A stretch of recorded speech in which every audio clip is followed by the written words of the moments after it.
अमिताभ बच्चन की फिल्म शहंशाह तो याद होगी, जिसमें शहंशाह अपराध के खिलाफ सड़कों पर उतरकर लोगों को न्याय दिलाते थे और अपराधियों को खत्म करते थे।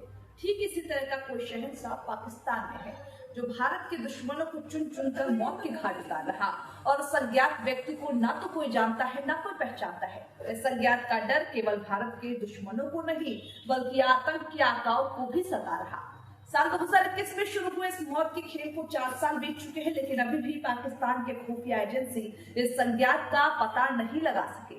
सवाल तो पाकिस्तानी मीडिया के साथ हम सब भी पूछ रहे हैं कि आखिर ये है कौन, वो आतंक के मसीहाओं का दुश्मन बन भारत के साथ दोस्ती निभा रहा, जिसके पाकिस्तानी मीडिया में भी खूब चर्चे। खुद सुनिए। सर, सबसे पहले ये फरमाइए, ये एक के बाद एक ऐसे शख्स का कत्ल है जो कहीं ना कहीं किसी न किसी तरीके से इंडिया को मतलूब है। पाकिस्तान में हिंदुस्तान के दुश्मनों का खात्मा कौन कर रहा है? जी, ये एक इंतहाई पेचीदा वाकया है और गुज़िश्ता 2 साल में ऐसे कई वाकयात पेश आ चुके हैं। एक तरफ भारतीय सेना ने सीमा पार हमला कर ऑपरेशन सिंदूर में सैकड़ों दुर्दांत जो आतंकी हैं उनको मौत की नींद सुला दिया। वो इसके पहले से ही पाकिस्तान में छिपे भारत के अपराधियों को खात्मा करने का सिलसिला भी जारी है। यह काम ऐसे अज्ञात लोगों के द्वारा किया जा रहा है जिसके बारे में किसी को कुछ नहीं पता, लेकिन किसी अनजान इशारे पर यह अज्ञात ऐसे अपराधियों को नर्क का रास्ता दिखा रहे हैं, जिन्हें अनेक कारणों से कानूनी शिकंजे में लाना मुश्किल रहा हो। वो कहते हैं ना, जब कानून के सारे रास्ते बंद हो जाते तो इंसाफ के लिए कोई अज्ञात सा रास्ता खुलता है। अब तक के डेटा ये कहते हैं कि इस भारत के दोस्त ने अब तक कम से कम 32 बड़े आतंकियों को पाकिस्तान से लेकर कनाडा तक में मार गिराया, जिनमें लश्कर तैयबा के टॉप कमांडर सैफुल्लाह खालिद को मार गिराया गया है। वो भारत में हुए 3 बड़े आतंकी हमलों का मास्टरमाइंड कहा जाता है, जिस पर रविवार को ताबड़तोड़ गोलियां बरसाई गई, जिसमें वह बुरी तरह से घायल हो गया, जिसके बाद उसकी मौत हो गई। वो इससे पहले लश्कर तैयबा को 16 मार्च को पाकिस्तान के पंजाब में मार गिराया गया। उसे हाफिज सईद का करीबी भी माना जाता था। उसने राजौरी, पुंछ और रियासी में साल 2023 से 24 के बीच कई बड़े हमलों को अंजाम दिया था।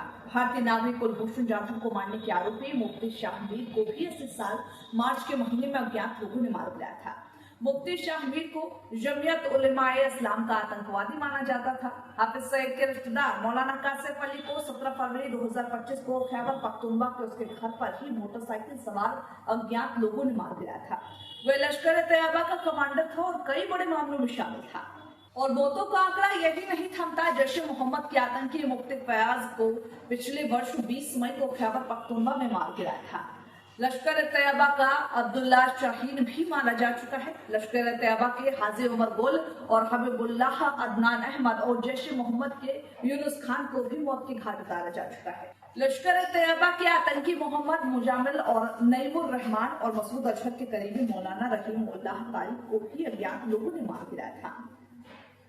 पठानकोट आतंकी हमले का आरोपी शहीद लतीफ भी अज्ञात लोगों की गोलियों का निशाना बन चुका है। इसके अलावा मुफ्ती कैसर फारूक, जो कि लश्कर तैयबा का जो आतंकी था, वो था जो 20 आपराधिक जो मामले हैं उसमें वंचित बताया जा रहा था। जीवन रहमान, बब्बर खालसा के आतंकी रिपुदमन मलिक, जो कि एयर इंडिया विमान में बॉम्ब ब्लास्ट घटना का आरोपी था, उसे भी अज्ञात हमलावरों ने 14 जुलाई 2023 को कनाडा में मार गिराया था। वही खालिस्तान टाइगर फोर्स के आतंकी हरदीप सिंह निज्जर और परमजीत सिंह पंजवार, सईद नूर आतंकी संगठन हरकत मुजाहिदीन के आतंकियों और IC-814 प्लेन की हाईजैक करने वाले जहूर मिस्त्री को भी 1 मार्च 2022 को पाकिस्तान के कराची में मार गिराया। इस गुट के आतंकी बशीर अहमद पीर को 20 फरवरी 2022 को पाकिस्तान के सुरक्षित इलाके रावलपिंडी में मार गिराया। इसे मारने वालों में भी अज्ञात लोगों का ही नाम सामने आया था। वही कई और भी ऐसे नाम हैं जिनको इन्हीं अज्ञातों ने मार गिराया और एक साफ संदेश दिया कि भले ही कानून देश है, इन सभी से सेना के हाथ बंधे हो, लेकिन लक्ष्य यही है, देश से आतंक का खात्मा। लेकिन जिस तरह से भारत के दुश्मनों का पूरी दुनिया में खात्मा किया जा रहा है, इससे भारत के नागरिकों और सुरक्षा से जुड़े हुए जो अधिकारी है, एक नए तरह का उत्साह देखा जा रहा। देश की जनता भी सोशल मीडिया पर इसका स्वागत करती दिखाई दे रही।